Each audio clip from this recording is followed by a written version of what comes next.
नमस्कार, news India आप देख रहे हैं। मैं आपके साथ सागर मिश्रा। एक बड़ी खबर, बजट सत्र का दूसरा चरण अब से कुछ ही देर में शुरू होने वाला है। सदन की कार्रवाई एक बार फिर से शुरू होगी। राहुल से माफी की मांग पर इस समय बीजेपी अड़ी है। विपक्ष की अडानी मसले पर जेपीसी जांच की मांग और सदन में संग्राम जारी है। लोकसभा की कार्रवाई फिलहाल शुरू हो चुकी है, दिखाते हैं आपको।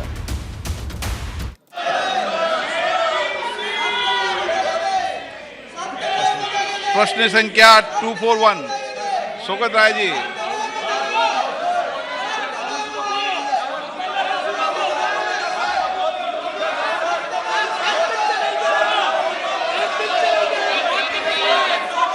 मेरा आग्रह सदन चले। सदन न चलने से मेरा मन दुखी होता है। आप अगर सदन चाहे तो सदन की कार्रवाई आज 12 बजे तक के लिए स्थगित की जाती है।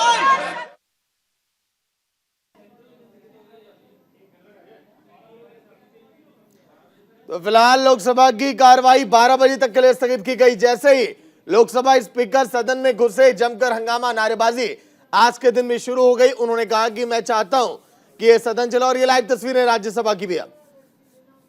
दोनों सदनों में जमकर हंगामा, लेकिन लोकसभा की कार्रवाई 12 बजे तक के लिए स्थगित। जमकर हंगामा आज के दिन भी देखा गया। जैसे ही लोकसभा स्पीकर ओम बिरला चले, राज्यसभा की भी कार्रवाई अब आपको दिखाते हैं। मैं आज की संशोधित कार्यसूची में क्रम संख्या 1 ख पर अपने नाम के सामने उपभोक्ता मामले, खाद्य और सार्वजनिक वितरण मंत्रालय की ओर से सूचीबद्ध कागजात को सभा पटल पर रखता हूं। श्री कृष्ण पाल। आदरणीय सभापति महोदय, आपके अनुमति से आज की संशोधित कार्यसूची में क्रम संख्या 1 ग पर मेरे नाम के सामने सूचीबद्ध दस्तावेजों को सदन के पटल पर रखता हूं। श्री दानवे राव साहेब दादाराव। सभापति महोदय, मैं आज के कार्यसूची में मेरे नाम के सामने क्रम संख्या 1 घ पर उल्लेखित कागजों को सभा पटल पर रखता हूं। श्री संजीव कुमार बाल्यान। आदरणीय सभापति महोदय, मैं आपकी अनुमति से आज राज्यसभा की संशोधित कार्यसूची में क्रम संख्या 5 पर मेरे नाम के समक्ष दर्शाए गए पत्र सदन के पटल पर रखता हूं। Shrimati Anupriya Singh Patel. Chairman sir, with your permission, I rise to lay on the table of the House papers mentioned against my name at serial number 6 in the revised list of business for today. Shri V Muraleedharan. Respected Chairman sir, with your permission, on behalf of my colleague Sri Rajiv Chandrasekhar ji, I rise to lay the papers listed against his name at serial number 1G in today's revised list of business. Shri Kailash Choudhary. माननीय सभापति जी, आपकी अनुमति से मैं आज की राज्यसभा की संशोधित सम्मुख मत संख्या 1H पर उल्लेखित पत्र सभा पटल पर प्रस्तुत करता हूं। श्रीमती दर्शना विक्रम जारदोस।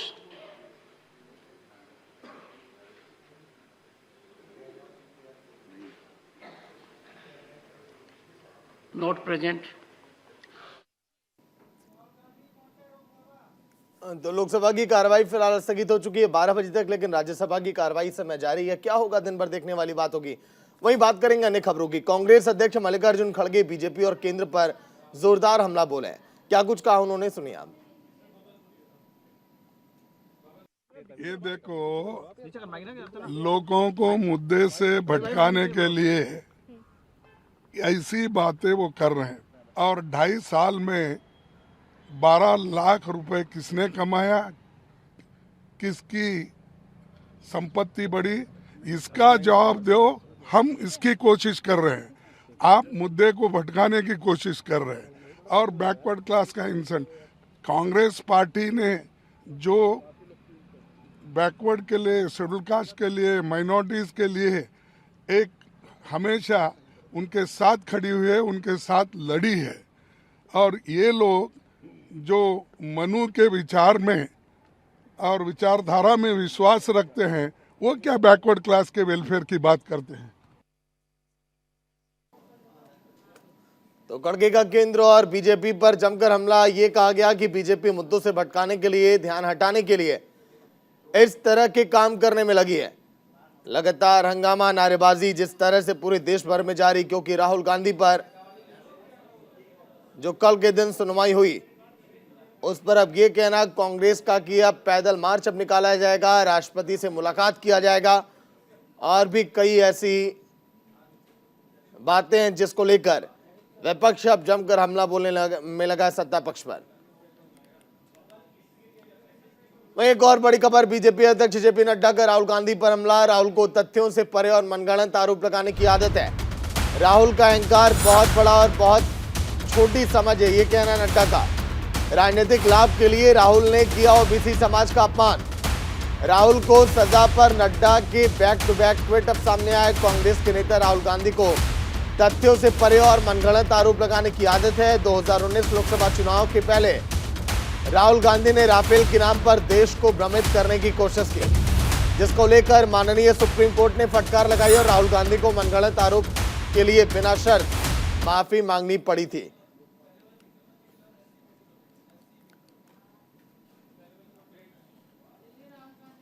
देखिए जेपी नड्डा के लगातार जो ट्वीट ये सामने आए। चौकीदार को लेकर, सर ने मोदी को लेकर जिस तरह से बयान दिया था, राहुल गांधी ने उसी को मुद्दा बनाया बीजेपी ने, और अब फिलहाल देखिए उन पर जो कार्रवाई की गई उसको लेकर इस समय गुस्से में भी है पूरा कांग्रेस।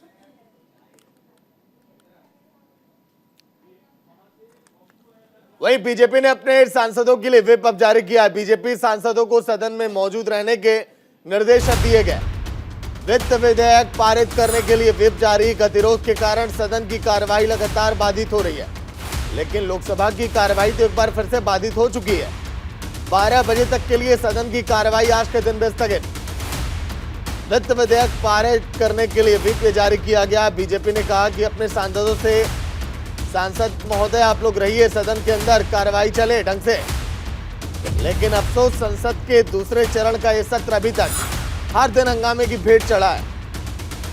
उम्मीद है लोगों को कि चर्चाएं होंगी, लेकिन अभी तक ऐसी तस्वीर एक बार भी सामने नहीं आई कि यहां चर्चाएं हो रही हो किसी मुद्दे को लेकर, किसी बात पर। कभी मुद्दा अडानी, कभी राहुल गांधी माफी मांगो, लगातार नारेबाजी और सदन की कार्रवाई ठप पड़ रही है इसी तरह से।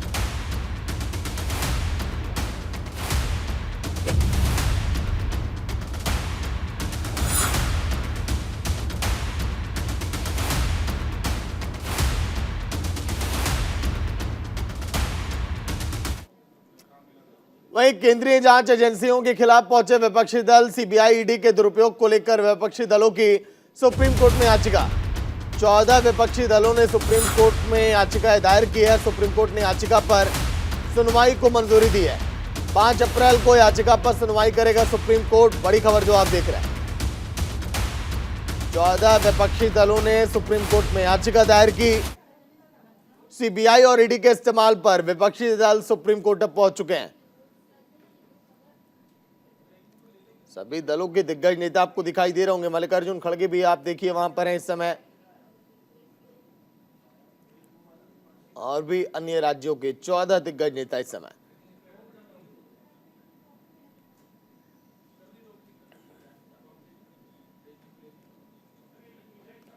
तो विपक्षी दल लगातार देखिए रणनीतियां बना रहे हैं, बैठक कर रहे हैं कि आखिर कैसे मौजूदा केंद्र की नीतियों पर हमला बोला जाए, कैसे सरकार को घेरा जाए। और इसलिए 14 विपक्षी दल पहुंच गए सुप्रीम कोर्ट की दहलीज पर सीबीआई और ईडी के इस्तेमाल के लिए। चलिए एक बड़ी खबर, कर्नाटक में चुनाव से पहले बीजेपी की तैयारियां इस समय तेज है। कर्नाटक के दौरे पर गृह मंत्री अमित शाह मादक पदार्थ और राष्ट्रीय सुरक्षा सम्मेलन में हिस्सा लेंगे।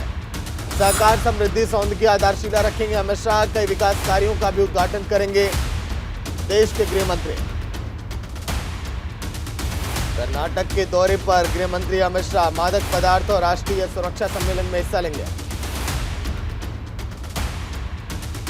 सहकार समृद्धि सौंध की आधारशिला भी रखेंगे देश के गृह मंत्री कर्नाटक।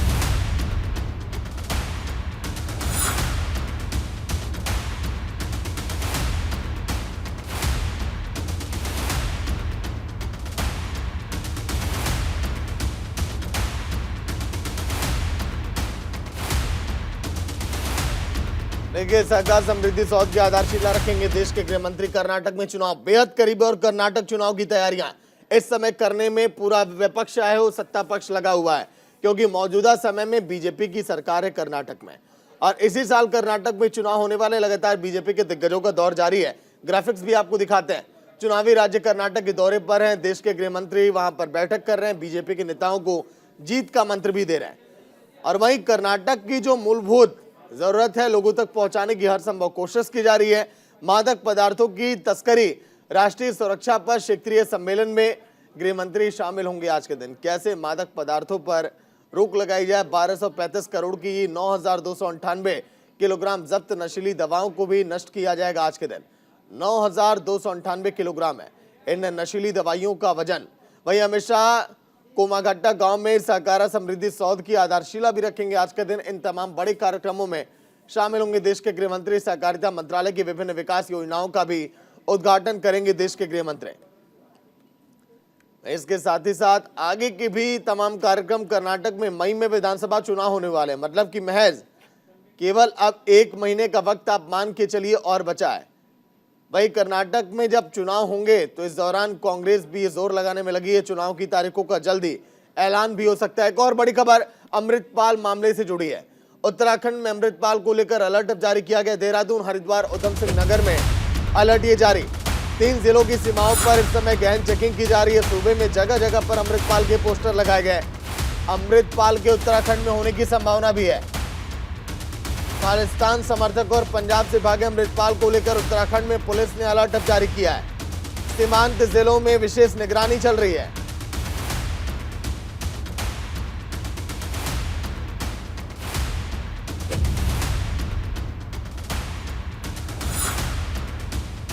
हालांकि उत्तराखंड पुलिस को पंजाब पुलिस से अमृतपाल के उत्तराखंड में होने की कोई आधिकारिक सूचना नहीं या जानकारी दी गई।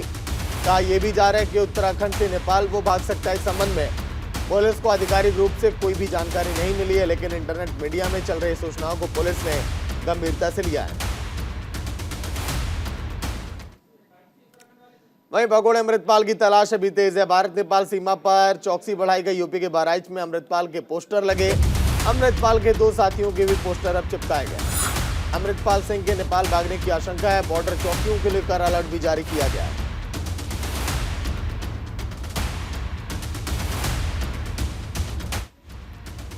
यूपी के बहराइच में अमृतपाल के पोस्टर लगे हैं। देखिए फिलहाल ये तस्वीरें, यहाँ पर चेकिंग अभियान जारी है। भारत नेपाल सीमा पर इस समय अलर्ट जारी। जगह जगह सुरक्षा व्यवस्था इस समय चुस्त है और अमृतपाल के नेपाल जो भागने की आशंका है उसी के मद्देनजर ये चेकिंग लगातार की जा रही है।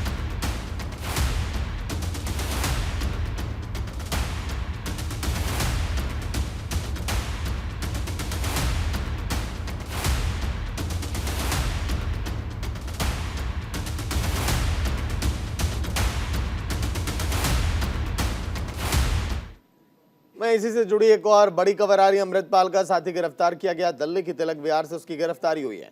इंश्योरेंस एजेंट का काम करता है अभियुक्त। 1984 सिख दंगों के पीड़ितों की कॉलोनी है तिलक विहार। तो दिल्ली के तिलक विहार से गिरफ्तारी हुई है। फिलहाल इंश्योरेंस एजेंट का काम करता है अभियुक्त। 1984 सिख दंगों के पीड़ितों की कॉलोनी है तिलक विहार।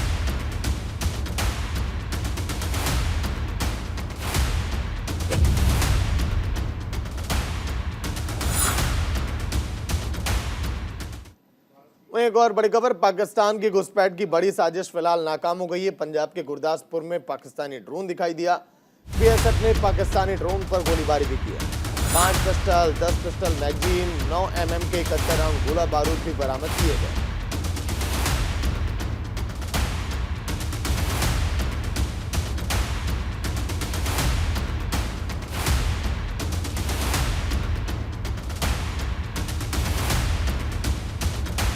मीट माफिया याकूब कुरैशी पर एक्शन जारी। मीट माफिया याकूब कुरैशी पर देखिए एक्शन किया गया। 9 करोड़ की संपत्ति को कुर्क किया गया। मीट माफिया याकूब कुरैशी पर कार्रवाई जारी। उसकी पत्नी के नाम से जो संपत्ति है उसको कुर्क किया गया। सोनभद्र जेल में बंद है याकूब कुरैशी, जिसकी संपत्ति को कुर्क किया गया और अभी भी लगातार एक्शन जारी है।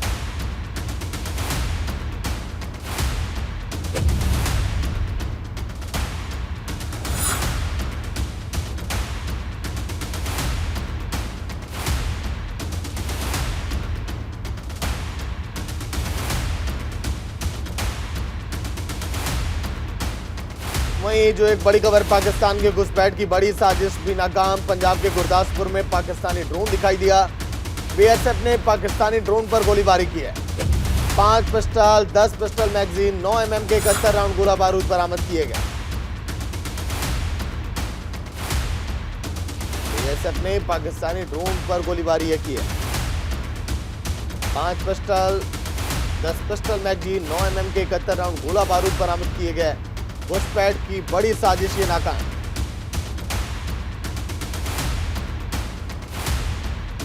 पंजाब के गुरदासपुर में पाकिस्तानी ड्रोन को दिखाई दिया, उसी पर बीएसएफ के जवानों ने गोलीबारी की। 5 पिस्टल जो कि बरामद किए गए। लगातार सीमा पर इसी तरह से हलचल की जा रही है। पाकिस्तान के घुसपैठ की बड़ी साजिश जो फिलहाल नाकाम।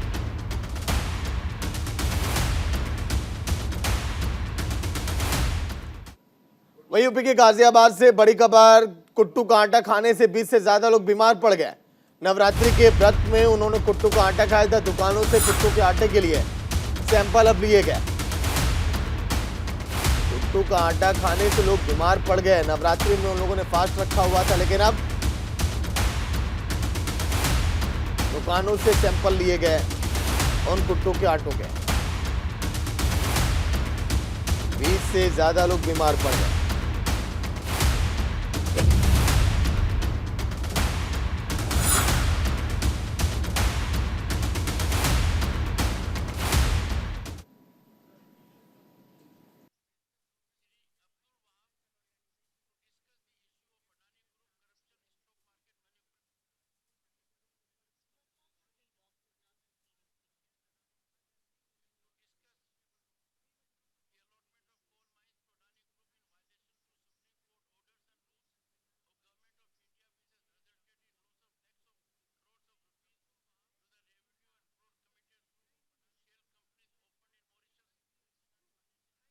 सुबह ही 8:30 पौने 9 बजे करीब सूचना प्राप्त हुई है कि कुछ लोगों की तबीयत खराब हुई। सबका ये कहना है कि रात में कुट्टू का आटा खाया था। तो प्रथम दृष्टया ऐसा प्रतीत होता है कि मे बी कुट्टू के आटे से कुछ हो, लेकिन अभी जब तक फूड सैंपलिंग करके कोई निर्णय नहीं लिया जा सकता, जब तक सैंपल अगर फेल होता है तो जो भी संबंधित जहाँ पे भी व्यापारी था या जिसके यहाँ से भी ये लिया गया था उसके विरुद्ध प्राथमिकी दर्ज कराई जाएगी। फूड और सेफ्टी डिपार्टमेंट को तत्काल प्रभाव से अभी जाके वो लोग सैंपल ले रहे हैं जो दुकानों के नाम बताए गए हैं। वहीं अब बात करेंगे अन्य खबरों की, जहां पर पंजाब के फिरोजपुर में भीषण सड़क हादसा हो गया। टेम्पो और बस में जोरदार टक्कर हो गई। हादसे में 3 अध्यापक की मौत हो गई, 6 घायल हैं। घायलों को जिला हॉस्पिटल में एडमिट किया गया है। पंजाब के फिरोजपुर में भीषण सड़क हादसा, टेम्पो और बस में जोरदार टक्कर, जहां पर 3 अध्यापक की मौत हो गई, 6 लोग वहां पर घायल बताए जा रहे हैं। हादसे के बाद परिवार के लोगों में कोहराम मचा हुआ है, क्योंकि स्कूल के लिए लोग निकले थे। पंजाब के फिरोजपुर में भीषण सड़क हादसा।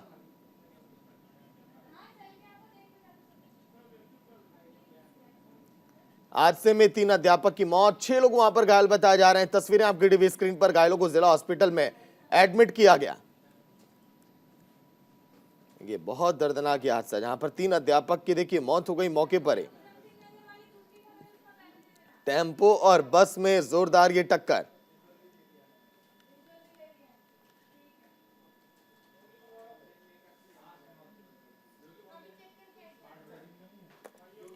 चलिए सीधे चलेंगे वाराणसी, जहां पर सीएम योगी आदित्यनाथ क्या कह रहे हैं, सुनाते हैं आपको। केंद्रीय स्वास्थ्य एवं परिवार कल्याण रसायन एवं उर्वरक मंत्रालय के माननीय मंत्री डॉक्टर मनसुख भाई मांडविया जी, प्रदेश सरकार में मेरे वरिष्ठ सहयोगी उप मुख्यमंत्री श्री ब्रजेश पाठक जी, अधिशासी निदेशक स्टॉप टीवी डॉक्टर लोशिका, आज के इस समारोह में यहां पर उपस्थित देश और दुनिया के आए हुए सभी डेलीगेट्स और उपस्थित भाइयों बहनों, दुनिया की सबसे प्राचीन नगरी भारत की आध्यात्मिक और सांस्कृतिक नगरी के रूप में विख्यात बाबा विश्वनाथ की इस पावन धरा और आदरणीय प्रधानमंत्री जी की इस कर्म साधना स्थली काशी में वर्ल्ड टीबी डे के अवसर पर मैं आदरणीय प्रधानमंत्री जी का आप सबकी ओर से और प्रदेशवासियों की ओर से हृदय से स्वागत करता हूं, अभिनंदन करता हूं। मैं इस अवसर पर दुनिया से और देश के अलग अलग क्षेत्रों से आए हुए आप सभी प्रतिनिधियों का भी प्रदेश सरकार की ओर से और उत्तर प्रदेश की जनता की ओर से हृदय से स्वागत करता हूं। मैं आभारी हूं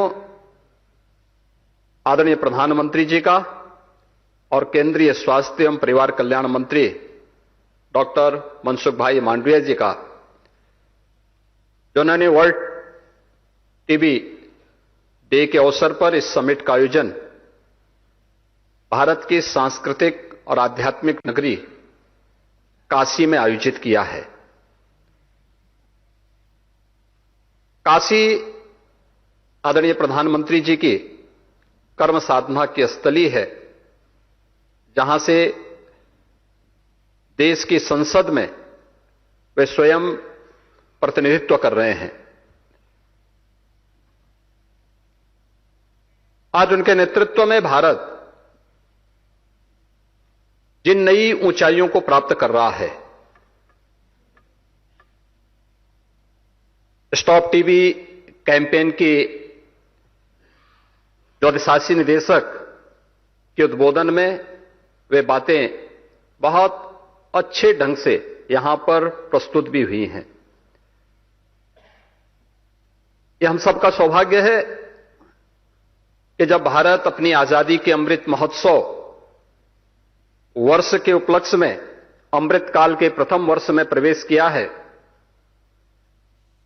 तब भारत दुनिया के G20 देशों के समूह की अध्यक्षता आदरणीय प्रधानमंत्री जी की अध्यक्षता में भारत उसका नेतृत्व कर रहा है।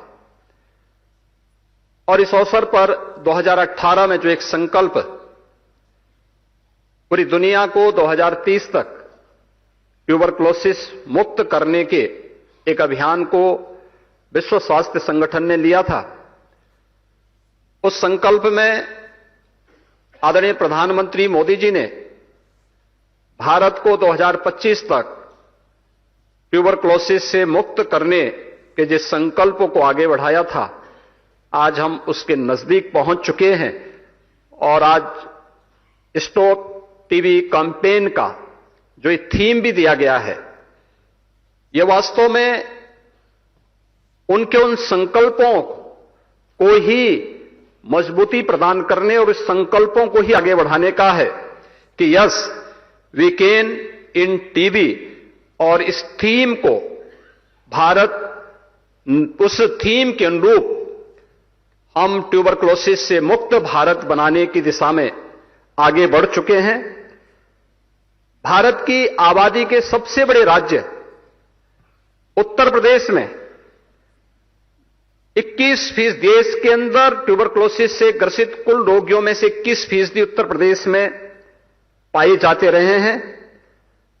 और मुझे विगत 5 वर्ष के अंदर जो उत्तर प्रदेश ने लक्ष्य प्राप्त किए हैं, इनमें 16,90,000 टीबी रोगियों को पोषण सहायता के माध्यम से अब तक 422 करोड़ रुपए से अधिक का भुगतान डीबीटी के माध्यम से उन सभी रोगियों को उपलब्ध करवाया गया है।